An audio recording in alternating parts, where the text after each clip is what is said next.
So in this video, we're going to talk about the economics of ideas. Ideas for increasing output are primarily research developed and implemented by profit-seeking firms. The key, however, to increasing research and development that is needed to come up with these ideas is having the proper incentives and institutions in place. An institution that will increase research and development is a commercial setting that helps innovators connect with capitalists. Innovators are the ones with the ideas, and without proper financial backing, their ideas cannot be implemented. The U.S. does a fabulous job of connecting innovators with businessmen or women and venture capitalists so that they have the proper funding to bring their ideas to the market. The American culture is very supportive of entrepreneurs, and so it's a very conducive environment for creating and implementing ideas. Another institution that increases research and development is having intellectual property rights. New processes, products, and methods can be copied by competitors. And earlier we talked about patents, and we know that patents grant protection from imitators, thereby protecting the intellectual property of the inventor. Patents, however, also grant temporary monopoly power. Hence, there's an incentive to invest in research and development if you know you're going to be able to recoup the costs of your investment. Another institution that will increase research and development is having a high-quality educational system. A good educational system is going to create the necessary talent, and universities generate the basic and applied research needed to come up with these ideas. Another issue when we talk about the economics of ideas is that due to spillovers, there are not enough good ideas developed. Ideas are non-rivalrous. Remember what that means. That means the use of an idea by one individual does not mean less of the ideas available to somebody else. So the spillover diffusion of new ideas is going to generate widespread economic growth. The implication? Spillovers mean that the generator of the idea does not get all of the benefits. As a result, too few ideas are produced. Let's just revisit our graph of externalities. This first curve represents the marginal private benefit received from research and development. The next curve here represents the marginal private costs of coming up with those ideas. We're going to assume that there aren't any negative externalities, and so the marginal private cost is equal to the marginal social cost.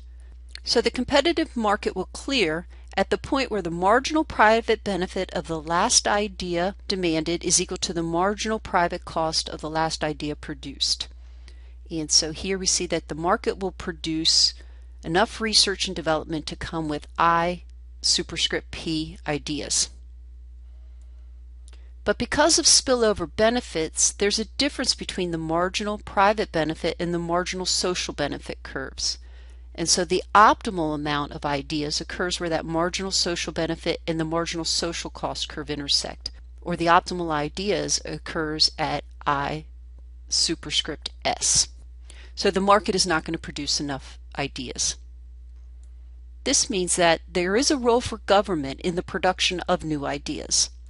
The government can subsidize the production of new ideas or give tax breaks for research and development. Both of these policies are going to shift the marginal private cost of research and development curve down and increase the amount of investment in research and development. So let's revisit the graph. If we allow for a subsidy, the impact of the government subsidy is going to be to shift the marginal private cost curve down by the value of the subsidy.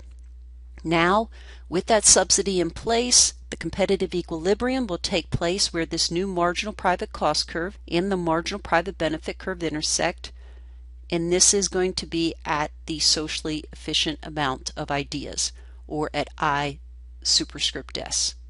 A final point of interest about the economics of ideas is the relationship between the market size and the amount of research and development conducted.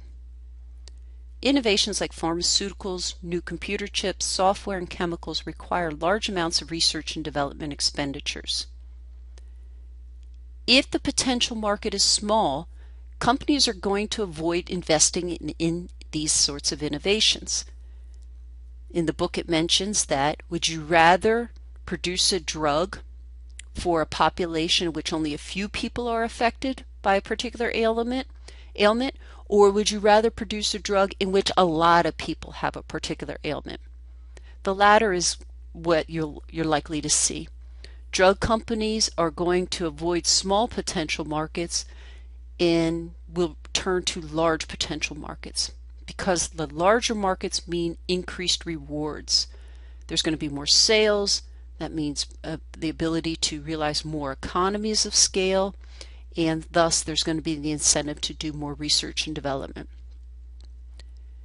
As the world market grows, as economies become more and more integrated, then the potential gains for companies will rise, and thus will their increase for research and development. So in summary, if we want to know more about the economics of ideas, we need to consider that ideas for increasing output are primarily research developed and implemented by profit-seeking firms. Spillovers mean that ideas are underprovided. Thus, we have a role for government, and that role is to improve the production of ideas. And finally, the larger the market, the greater the incentive to research and develop new ideas.